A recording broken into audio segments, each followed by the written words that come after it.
Hi అండి, అందరూ బాగున్నారా? ఈరోజు వీడియోలో మనం పచ్చి కొబ్బరితో కొబ్బరి కారం ఎలా చేయాలో చూద్దామండి.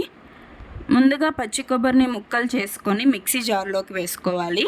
అలాగే కారానికి సరిపడా పండు మిర్చి, కొంచెం ఉప్పు వేసి గ్రైండ్ చేసుకోండి. ఈ కొబ్బరి కారానికి పండు మిర్చినే వేసుకోండి, టేస్ట్ బాగుంటుంది.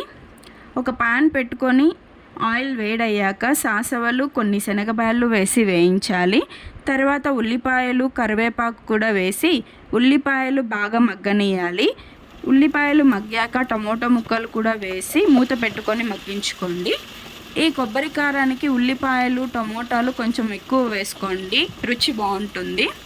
టమోటా ముక్కలు కూడా మగ్గాక మనం ముందుగా గ్రైండ్ చేసి పెట్టుకున్న కొబ్బరి పొడిని వేసి కొంచెం పచ్చివాసన పోయేదాకా వేయించాలి.